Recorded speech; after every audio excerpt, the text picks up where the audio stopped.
thank you for having me. I appreciate that very much. Some of the things we'll go over this morning is the issue of personal branding. And a lot of that, for those of you that may or may not know, is just basically marketing yourself. A lot of you guys already do that. You probably don't know it yet, but you do. When you have that Facebook page, LinkedIn, you know, whatever you guys all do now, because I'm 55 years old and I don't understand half of the stuff that's going on out there in the world today. So, but what I do caution you about is at Atlas Risk Management, we do employment and tenant background screening. So what we do is we will do background checks for employers and landlords. And some people kind of wonder about the landlord part of it, but whenever you're giving somebody $100,000 worth of property, you want to make sure who they are. Okay? Is that any of you guys? Okay, we're good then. All right. And then, so what we do for them is make sure that the people going into their properties or into their employment, do they know me? They're doing this on purpose, aren't they? Okay. But what we do is to make sure that the people you're hiring or whatever are good candidates. And what a lot of people don't know when they start out is, oh, I can do this or I can do that, and it's really not going to matter too terribly much. But it will affect you for pretty much the rest of your life. Is there a wallet to the main office, please? And it's a busy place around here. How are you this morning? Anyway,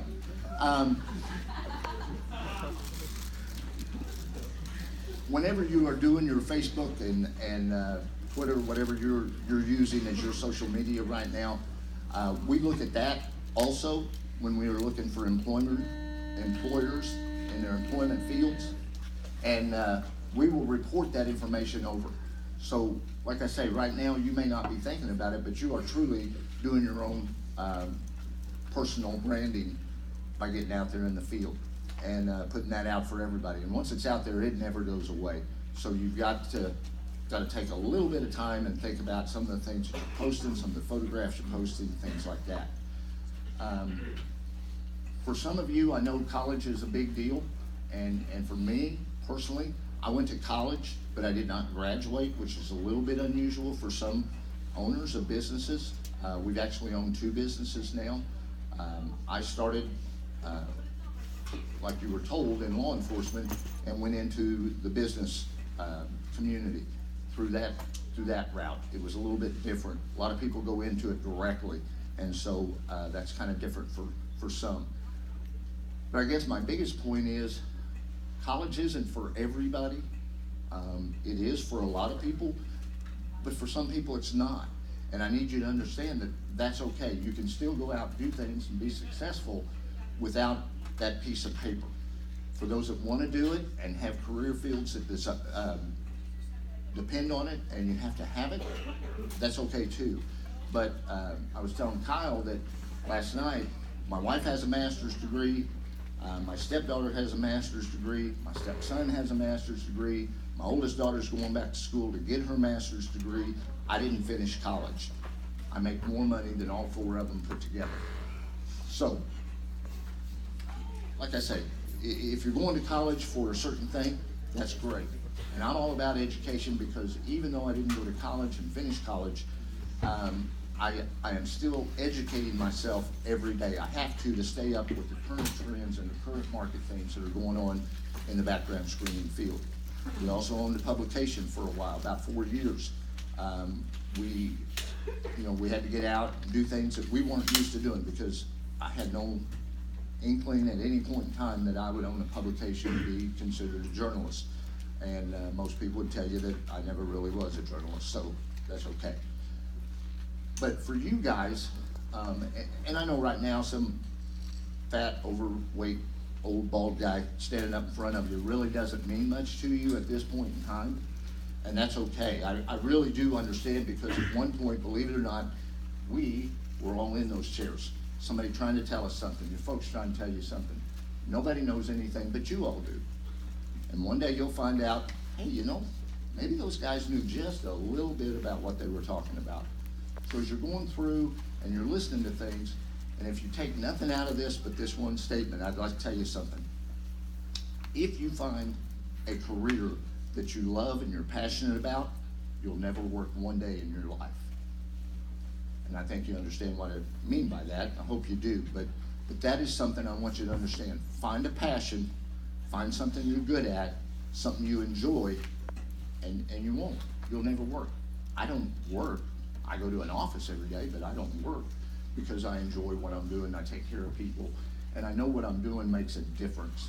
And to me, that's the biggest reward that I think anybody could have.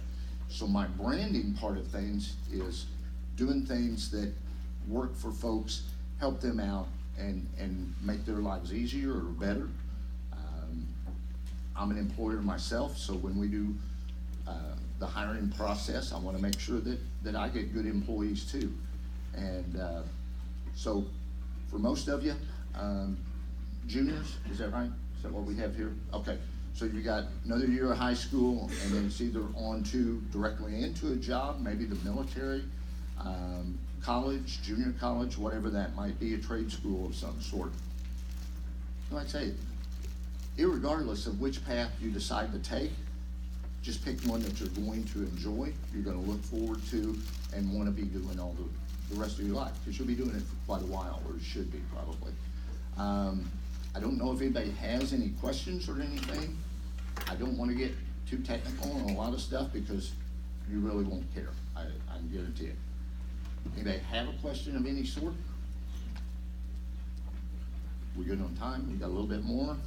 Okay. So you get to listen to me for a few more minutes. But I do. I enjoy what I do, and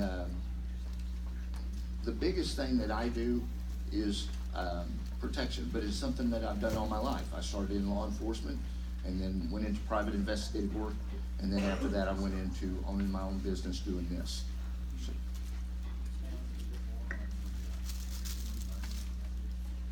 Yeah, we do a lot of, for our industry, there are certain things that we have to do. We have to have certain certifications, and we have to do that usually on a yearly basis to keep up with the changing laws and the changing policies, what we can report about people and what we can't, to make sure that we don't get sued and lose the business that we built all of our lives. Because for an employee, it's a little bit different. They're gonna go to another job and move right on with life. For the owner of the company, it's a lot different, because I'm still on the hook financially for the building, for the all the vendors that I have, all the things that I still have to pay for, insurance and things like that. And so we have to keep on and keep going, keep moving forward all the time in order to make sure that we stay on top of the latest trends. Because also some of the things that we do now may change as far as background check goes. The social media aspect of it. For a long time, we didn't do it because it wasn't a big deal. Now it is a big deal for a lot of people. They want us to go out there. They want us to look at Facebook and Twitter and everything and see what people are putting out there about themselves. Do you see a picture with them drinking a lot? Do you see them at parties all the time? Do you see this or that? And report back to the company, because to them, that could be a sign of a problem employee, and they don't want it. And so you need to really pay attention to what you're doing with your social media sites. So, page. Recognize one of them, sorry. Anyway, do you have any questions? Sir, do you have any more examples that maybe you could put out there for them about things that would stand out when you're checking all this stuff, an employer would look at and say, no? Yeah. A lot of people anymore want credit reports. You establish your credit anytime after the age of 18, because you can't enter into contracts until you're 18 years old in the state of Missouri. So what happens from that point forward, if you go out and you get a loan, you don't pay it back, then it hits you hard. And your credit report will stay with you as well the rest of your life. From the first time you open any type of credit account, it will stay there. And if you're not paying, that's something that employers will look at, because it shows signs of not being able to complete things or not being responsible enough to take care of those things. And so you guys may be sitting here thinking, this has nothing to do with me and I really don't care. But I'm telling you now, it will matter in a few years when you're out there in the workforce and people start checking and realize, oh man, I should have done this a little bit different. So, anything else? All right.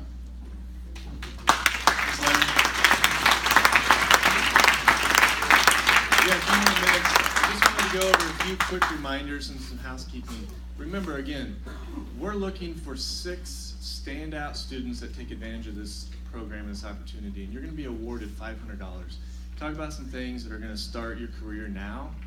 It's going to be a jump start to those things that you're really wanting to do. And we're looking at everything. You're being evaluated every time we meet. We've told you that over and over, and we're going to continue to do that. So I just wanted to kind of keep that in the front of mind. And I wanted to bring back up Kyle Hickam, who's going to talk to you about a student in particular that has actually taken advantage of some of the things we've talked about since day one. And I'm going to let him talk a little bit about the story. Thanks, bud. Hey, first of all, I know we're talking about personal branding. Before I get into that, when I think of personal branding, there's 2 things that I think of, and I try to live my life by it, and I would suggest you all think about this. So as you're posting on Facebook or Twitter or something like that, remember, I always do it like this whenever I post. I think, would I be embarrassed if my mother read it? And if I'd be embarrassed by it, if she'd be embarrassed by it, then I'm not going to post it. So I think about that in everything I do. If I do it, would I do the same thing in front of somebody else? And if I wouldn't, then I probably wouldn't do it. Okay, so think about that as you post these things, because like Larry said, when you post them on Facebook or Twitter, they are there forever. So what you said, it's not going to go away, even though you think it may be deleted.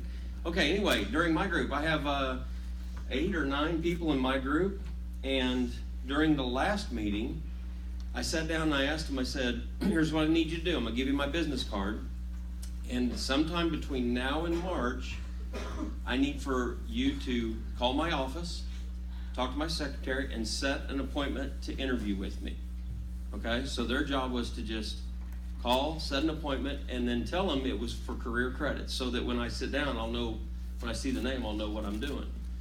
All right, so I've been waiting, but I mean within a week, I had a gentleman by the name of Sam Mauser, who's right there.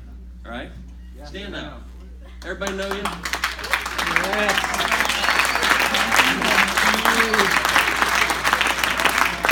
Thank you, Sam. I appreciate it. I didn't mean to embarrass you, but I'll tell you what. It was a week later, and I'm sitting in my office. I look down. I've got a 3 o'clock appointment, I think, and it's career credits, and it's Sam Mauser. I thought, man, that's outstanding. He listened. He stood up, and he did it. And he came in, and let me tell you something. He came in and looked nice. He was dressed real nice, and did a fantastic job in the interview. Sam, was the interview all right? Did it go okay? Good. Yeah? Did you learn anything from it? Good. I'll tell you what, Sam came in very prepared. He came in with questions, and he asked me, you remember the question you asked me at the end? If you could help me get a second job. A weekend job. So, we've been working on it. We haven't got it yet. Have we? Did they call you back yet? Okay. We haven't got it yet. But we're working on it. It's getting close. But folks, the reason I bring this up is because you are being evaluated every single day, and we're going to score this at the end, and we are going to come up with 6 people. But it's going to be the folks that stand out and do those things and follow up on what we ask you to do. I know this is brand new to you folks, but we've already got other schools out there asking for this program. So people are watching what you do, and we're impressed by things like that. The young lady that came up here today, what was your name? I'm sorry. Bryn did a great job. Everybody thinks she did a great job introducing people? Yeah. So we want to ask people. So we want to ask people to do that. So listen to your coaches, guys, if you would, please. Ladies and gentlemen, listen to your coaches. If they're asking you to do something, follow through on it, because that's part of your evaluation. All right? Any questions? No? Good. Anything else? One. Yes, one. We got one. What was the interview? What was he interviewing for? Like the job or for what? Yeah, he was interviewing for a mock job. It's what we call a mock interview. So what I do, I interview all the time because I've got openings coming in and out all the time. Well, what I do with people to help prepare my employees to move up in the insurance world is I give them mock interviews. So I've got a certain set of questions that really they apply to any job out there. And I would suggest go online and look up mock interview questions because that's a good way to prepare for the interview. Because people will ask you things about what are your strengths, what are your weaknesses, what will other people tell me about you. And if you can go ahead and prepare for those, it'll make your interview go faster. Okay? I always tell my employees when they're interviewing, give the interviewer enough information to where they get interested and want to ask you more about you. Because once you start talking about yourself, nobody knows you better than you do, right? So once you start talking about yourself, all of a sudden the interview becomes a very comfortable process. But if you go out and tell them everything right off the bat, now I'm finding other questions to ask you. But if you tell me, if you say, well, and then I was at NASA for a while, and then I went on down, all of a sudden I'm going to ask you about, what'd you do at NASA? I want to start asking you more about you, okay? So give me enough information to stir my interest and cause me to talk about you, okay? But go on there and look up mock interviews, because as you come into our offices to interview, you'll be prepared like that. Those are the questions we're going to ask you, and that's what you'll find employers will ask you, okay? Any other questions? That was a good question. Thank you. Anything else? We appreciate you being here this morning.